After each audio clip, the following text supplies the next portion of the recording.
আজকের এই বিশেষ দিনটা মায়ের দর্শন দিয়েই শুরু করলাম। সকাল সকাল ঘরের বাসি কাজকর্ম সেরে স্নান করে চলে এলাম বাড়ি থেকে ৬-৭ কিলোমিটার দূরে যশোর রোডের কাছে গৌরীবাড়িতে মায়ের আশীর্বাদ নিতে। আমি বাড়ি থেকে কিছু পূজা সামগ্রী নিয়ে এসেছিলাম আর কিছু এখান থেকে নিয়ে নিলাম। সমস্ত কিছু এক জায়গায় করে মায়ের পুজোর ডালাটা সাজিয়ে ফেললাম।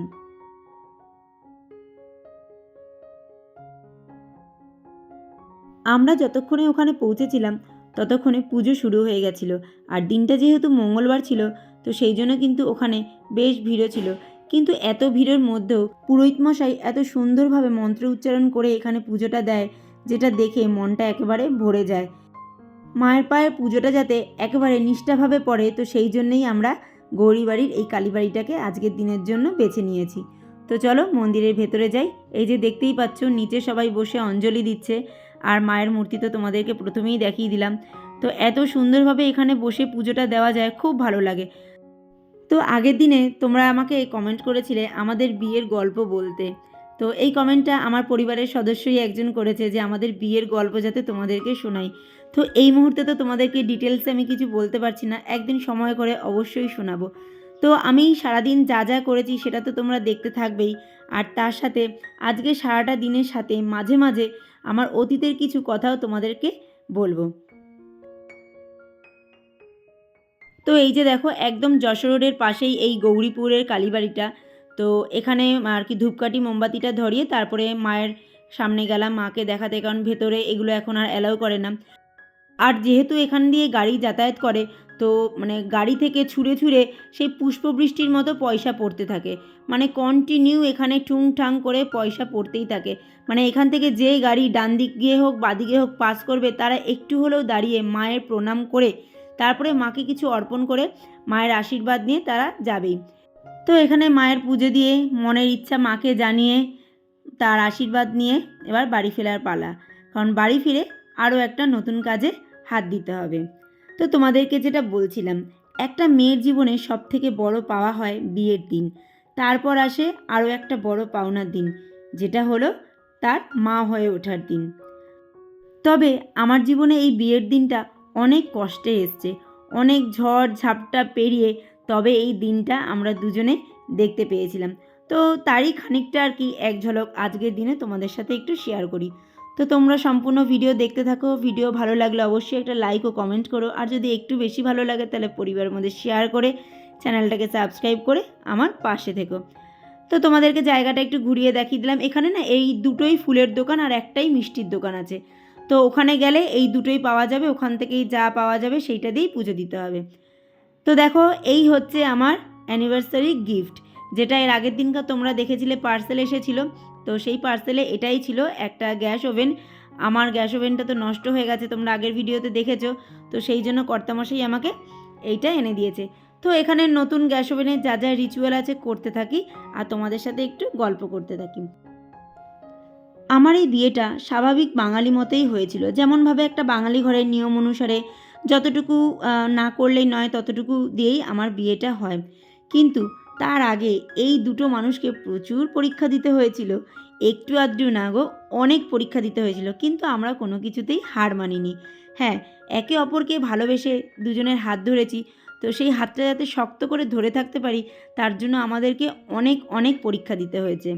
একদিকে এক গরিব বাবার মেয়ে, আর অন্যদিকে কাস্ট প্রবলেম। এই দুটো ছিল আমাদের জীবনের প্রথম ঝড়ের সম্মুখীন হওয়া। তো মেয়ের মুখের দিকে চেয়ে কাস্ট প্রবলেম তো মিটলেও মেটেনি গরিব বাবার মেয়ের প্রবলেম। তো 3 বছর ভালোবাসার সম্পর্কের পরিণতি আমাদের বিয়ে। আমাদের যখন বিয়ে হয় 2006 সালে, তখন কিন্তু এত নামি দামি ফোনও ছিল না, আর এত ফোন করে মানে ভিডিও কল এই সমস্ত তো কোনো ব্যাপারই ছিল না। হ্যাঁ, হাতে গোনা ওই নোকিয়ার যে বোতাম সিস্টেমের যে মোবাইলগুলো হয় সেইগুলোই ছিল। তবে আমার কাছে কোনো রকম কোনো ফোন ছিল না। হ্যাঁ, কর্তামশাইয়ের কাছে ছিল, তাও একটা সেকেন্ড হ্যান্ড ফোন ছিল। তো মানে অন্য কারোর মোবাইল থেকে আমাকে হয়তো তাকে কল করতে হতো। তো এই রকমভাবেই দিনটা চলতো। হয়তো কখনো এসটিডি বুথে গিয়ে কল করেছি, ওই 2 টাকা 1 টাকা দিয়ে, এই রকমভাবেই প্রথমের দিনগুলো চলেছে। তো যাই হোক, বিয়ের দিন তো আসলো অনেক ঝড় ঝাপটা পেরিয়ে, কিন্তু আমার তো মাথায় জানি তখনও চিন্তে। যে এই বুঝি বর না আসে, এই যদি বর না আসে তাহলে কি আমি লগ্নভ্রষ্ট হব? কারণ টিভি সিরিয়ালে তো এরকম হামেশাই দেখি। আর এত সমস্যার সম্মুখীন গিয়ে আমাদের বিয়ে হয়েছে, যদি কোনো রকমে বর পাল্টি খেয়ে যায়, তোমাদেরকে কি বলবো, এখন আমি এগুলো ভাবি আর নিজেই হাসি যে সেই সময় বসে বসে আমি এমন সব চিন্তা করতাম। তো দেখো এখানে আমার গ্যাস ওভেন পুজো হয়ে গেছে, আর এখানে দুধের হাঁড়ি চাপিয়ে দিয়েছি পায়েস করব বলে। আর কর্তামশাই এখানে একটু ভালো করে দেখে টেকে নিচ্ছে, নতুন জিনিস তো, যাতে কোনো অসুবিধা হয় কিনা, কোনো প্রবলেম হচ্ছে কিনা সেটাই আর কি দেখে টেকে নিচ্ছে। সারা দিনের চিন্তার অবসান ঘটিয়ে সকাল যখন গোধূলি লগ্নে পরিণত হলো, তখন এসে হাজির হলো আমার দোরগোড়ায় কর্তামশাই। তো সেই সময় থেকে মনে জানি একটু ভালো লাগা, আনন্দটা ফিল করতে পারলাম। আবার আরেক মনে ছিল মাকে ছেড়ে চলে আসা, কারণ আমি মাকে ভীষণই ভালোবাসতাম বলবো না, মানে বাসি তো অবশ্যই এখনও, কিন্তু কি বলতো, মা ছাড়া কোনো দিনও কোনো কিছু ভাবতে পারিনি। কিন্তু সেই মেয়েটাই এখন জানি অন্যরকম হয়ে গেছে। এখন আমি ভাবি মানে মায়ের জায়গাটা আমার মেয়ে নিয়ে নিয়েছে, মেয়ে ছাড়া এখন জানি কিছুই ভাবতে পারি না, এইরকম একটা ব্যাপার। তো সে যাই হোক, তো এইভাবে আমাদের বিয়েটা হয়। আর এত সমস্যার সম্মুখীন কেন হয়েছিল সেটার কারণটা বলি। আমি এই যে বাড়ি মানে এখন আমি যেই বাড়িতে বসবাস করছি, আমার শ্বশুর বাড়িতেই আমরা মানে আমি আগে ভাড়াটে হিসেবে ছিলাম। আমার সমস্ত পরিবার এই বাড়িতেই ভাড়া থাকতো। তো সেইখান থেকেই কর্তামশাইয়ের সাথে আমার আলাপ হয়, আমাদের দুজনের মধ্যে একটা আন্ডারস্ট্যান্ডিং শুরু হয়, ভালো লাগা শুরু হয়, সেখান থেকে ভালোবাসা শুরু হয়। তো এবার বুঝতেই পারছো যে একটা ভাড়াটে মেয়ের সাথে একটা বাড়িওয়ালার ছেলে প্রেম করছে, তো সেই জিনিসটা কেমন হতে পারে। তো এই নিয়েই সমস্ত রকম সমস্যার সম্মুখীন আমাদেরকে হতে হয়েছিল। আর ওইদিকে সত্যি বলতে আমার বাবা হচ্ছে ব্রাহ্মণ, আর কর্তামশাইরা শিডিউল কাস্ট, তো সেই নিয়ে তাদের মধ্যেও একটা প্রবলেম শুরু হলো। তো যাই হোক, ওই যে আমার মুখের দিকে তাকিয়ে আমার বাবা মা তো মেনে নিয়েছিল যে না ঠিক আছে, মেয়ে যে একটা উঁচু গলায় কথা বলেছিল যে কোনোদিনও তোমাদের মান সম্মান নষ্ট করব না। তো আশা করি বাবা মাকে দেওয়া সেই কথাটা আমি আজ পর্যন্ত রাখতে পেরেছি। কিন্তু ওই গরিব মেয়ের যে তকমাটা, সেটা আমার মনে হয় না এখনও পর্যন্ত কাটিয়ে উঠতে পেরেছি। তো যাই হোক, ওইদিকে তো পায়েস করছি, আর এইদিকে দেখো ঠাকুরের পুজোটাও খানিকটা আমি দিয়ে নিয়েছি। কর্তামশাই বলল তুমি পায়েসটা দেখতে থাকো, বাদবাকি পুজোটা আমি সেরে নিচ্ছি। তো ওই দুজনে মিলেই আজকে ঠাকুরের পুজোটা দিয়েছি। আর আমাকে আজকে শাড়ি পরেই সব করতে হচ্ছে, কারণ যেহেতু শাড়িটা ধোয়া টোয়া ছিল, একেবারে পুজো দিতে গেছি। তো এখন এখান থেকে যেহেতু গোপু সোনার জন্য পায়েস তুলে রাখবো, তো সেই জন্য ভাবলাম একেবারে করে নিই, তারপরে গিয়ে আবার সমস্ত কিছু চেঞ্জ করে আবার দুপুরে রান্নাবান্নাটা করব। তো তোমাদেরকে বলে দিই, আজকে দুপুরে সেরকমভাবে কিছু রান্না করিনি, সির্ফ ডিমের ঝোল আর ভাত করেছিলাম। কারণ দেখো কোনো দিক করতে গেলে কোনো না কোনো এক দিককে মানে স্যাক্রিফাইস করতেই হবে, সব দিক তো একবারে সামলে উঠতে পারবো না। তো যতটুকু করেছি ততটুকু কিন্তু আমি আমার ভালো লাগার জায়গা থেকেই করেছি, কারণ তোমাদেরকে আমি সবসময় বলি নিজের জীবনের বিশেষ বিশেষ দিনকে আরও বিশেষ করে তোলার জন্য নিজেকে যতটুকু যা করতে হয় ততটুকু আমি করতে পারি। আর আমি বলি তোমরাও করবে, কারণ বছরে এই কটা দিন কিন্তু অনেক স্পেশাল হয়। তো সেই জন্য স্পেশাল দিনগুলোকে সবসময় স্পেশাল করে সেলিব্রেট করার চেষ্টা করবে। হ্যাঁ, যার যতটুকু আয়ত্তে আছে সে ততটুকুর মধ্যে থেকেই সেই দিনটাকে সুন্দর করে সেলিব্রেট করার চেষ্টা করবে। তো এখানে আমার পায়েস কমপ্লিট হয়ে গেছে। এই যে ড্রাই ফ্রুটগুলো এখানে আগের থেকে আর কি একটু বেছে কুটে ধুয়ে টুয়ে নিচ্ছি। গ্যাসটা অফ করার পরেই আমি এই কাজু আর কিশমিশগুলো দিই। অনেক বছর আগে একবার এরকম আর কি গ্যাসটা জ্বালান্ত অবস্থায় আর কি আমি তোমার ওই কিশমিশগুলো দিয়ে দিয়েছিলাম, আর সম্পূর্ণ পায়েসটা আমার কেটে গেছিলো। হয়তো কিশমিশগুলো সেরকম ভালো ছিল না, কিন্তু সেই থেকে আমার একটা ভয়, তো আমি ওই ফুটন্ত অবস্থায় একদমই কিশমিশ দিই না, গ্যাসটাকে নিভিয়ে দিই তারপরেই দিই। তাহলে দেখেছি কোনো রকমই আর কি পায়েসটা কেটে যায় না। তোমাদেরকে আরও একটা কথা বলি আমার বিয়ের সাথে সম্পর্কিত। আমার বাড়িতে যে ত্রিশূলটা দেখেছো আমি সবসময় পুজো করি, তোমাদেরকে বলি না এই ত্রিশূলটাকে আমি ভীষণ মানি। তো আমি যখন এই বাড়িতে ভাড়াটে অবস্থায় ছিলাম তখনও কয়েকবার ওদের আসনে আমি পুজো দিয়েছিলাম।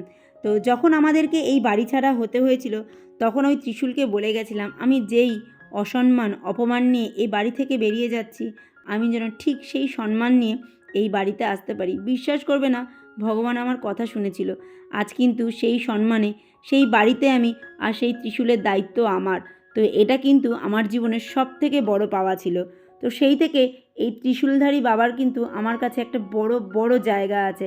আমার যখনই কোনো খারাপ সময় ভালো সময় যাই হোক না কেন, এই জায়গাটায় পেশ না করে আমি একদম থাকতে পারি না। তো এই যে প্রথম ওভেনে প্রথম রান্না আমার গোপু সোনার জন্য আর ওখানকার বাকি সব সদস্যদের জন্য। কথাই তো আছে, গোপুসোনা খেলে সবার খাওয়া কমপ্লিট হয়ে যায়। তো সেই জন্য বাটিটা গোপুসোনার নামই দিয়ে দিলাম। আমার এর আগে যে গ্যাস ওভেনটা ছিল সেটাও যখন আমি ব্যবহার শুরু করেছিলাম তখন পায়েস রান্না করেই শুরু করেছিলাম, কারণ পায়েস হচ্ছে এমন একটা শুভ জিনিস যেটা দিয়ে সমস্ত শুভ কাজের শুরু হয়। তো এদিক ওদিক করতে গিয়ে শঙ্খটাই বাজানো হয়নি, তো চলো শঙ্খটা একটু বাজিয়ে নিই।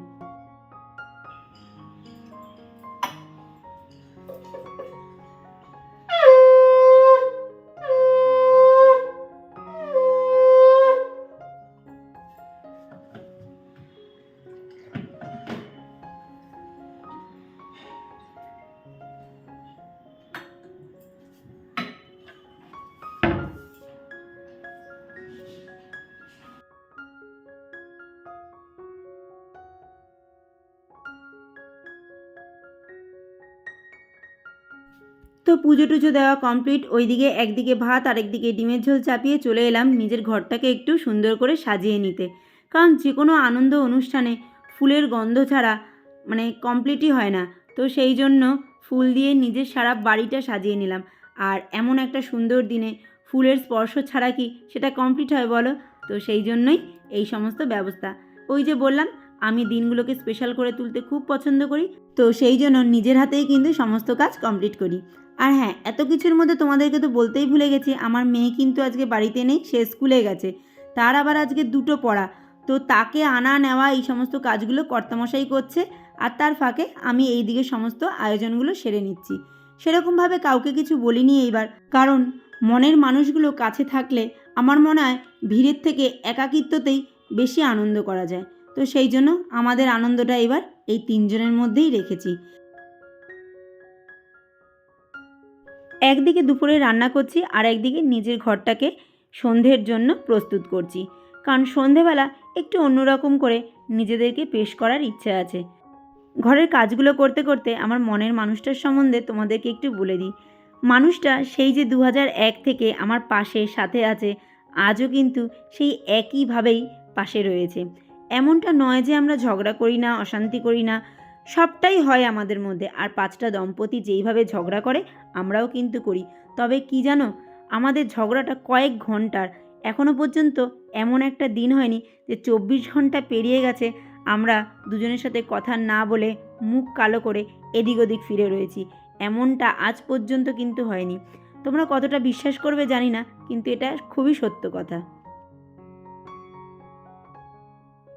তো দেখো চলে এসেছি বিকেলের পর্যায়ে, আর এই যে দেখো আমি আর কর্তামশাই দুজনে মিলে এই জায়গাটাকে সুন্দর করে সাজিয়ে নিয়েছি, কারণ নিজেদের স্পেশাল দিনটা তো নিজেদেরকেই সুন্দর করে সাজাতে হবে।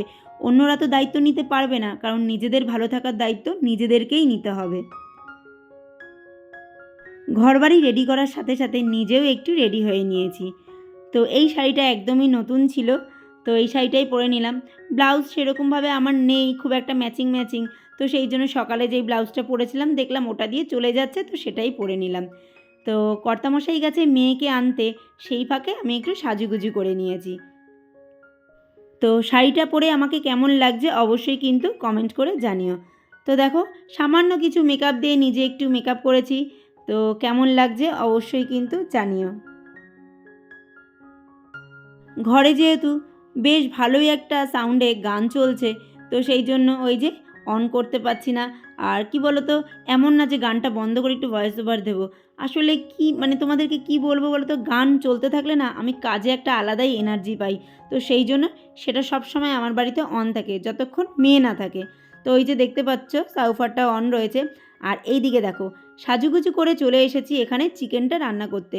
আমি দুপুরবেলায় চিকেনটা ম্যারিনেট করে রেখে দিয়েছিলাম, তো এখানে চিকেন চাপ টাইপের বানাচ্ছি, তো সেটাই বসিয়ে দিয়েছি।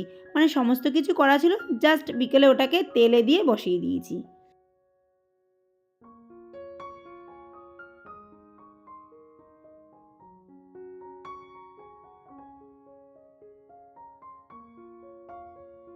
তো সেই ম্যাঙ্গো ফ্লেভারটাই আনা হয়েছে মিও আমর থেকে। এই কেকটা আমার দারুণ লাগে। আর এই যে দেখো দুজনে বসে পড়েছি কর্তাগিন্নি মিলে কেকটা কাটিং করতে। সন্ধ্যের পর থেকে যে সমস্ত ভিডিওগুলো তোমাদের সাথে শেয়ার করছি সেইগুলো সমস্ত কিছু আমার মেয়ে করে দিয়েছে। আর এই দেখো এই যে স্পার্কেলটা আছে এটা সম্পূর্ণ আমাদেরকে ধোকা দিয়ে দিয়েছে, একটুও জ্বলেনি জানো। অনেক চেষ্টা করার পরে লাস্টে ওটাকে ছুঁড়ে ফেলে দিয়ে এই মোমবাতিটাকে ধরিয়েই সমস্ত কিছু করা হলো। তো চলো এবার দুজনে মিলে ওটাকে ফু দিয়ে নিভিয়ে সামনের অনেকগুলো বছর যাতে আমরা এইভাবে একে অপরের হাত ধরে কাটাতে পারি সেই পথেই হাঁটা শুরু করি।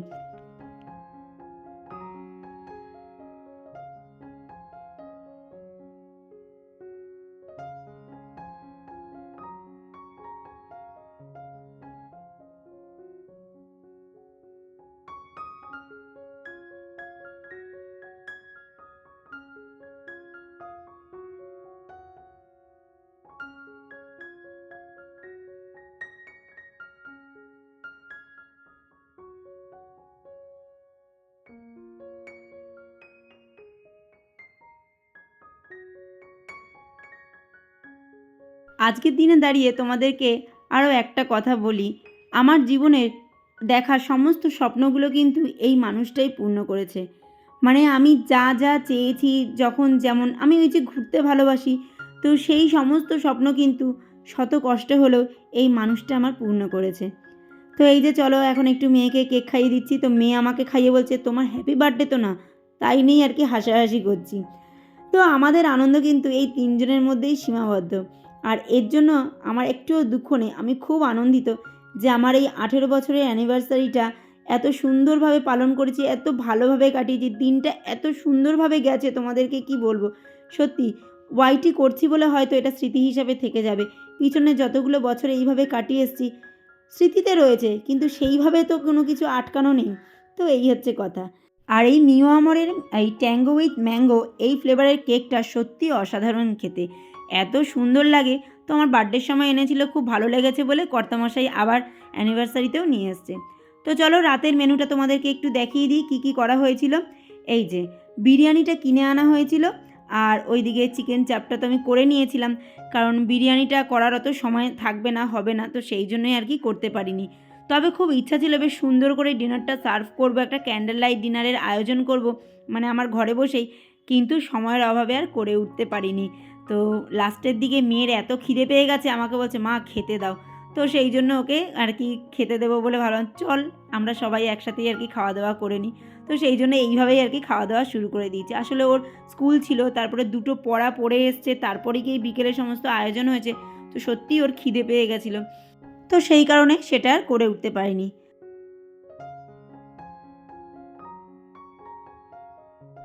তো এই ছিল আমার অ্যানিভার্সারি সারা দিনের গল্প, যেটা তোমাদের সামনে পেশ করলাম। তোমাদের কেমন লাগলো অবশ্যই কিন্তু কমেন্ট করে জানিও। তো চলো বন্ধুরা, আজকের পর্ব তাহলে এতটুকুই রাখছি। আবার দেখা হবে নতুন এক পর্ব নিয়ে। তোমরা সবাই ভালো থেকো, সুস্থ থেকো, সাবধানে থেকো। শেষে কিছু ফটো শেয়ার করলাম, ভালো লাগলে অবশ্যই জানিও।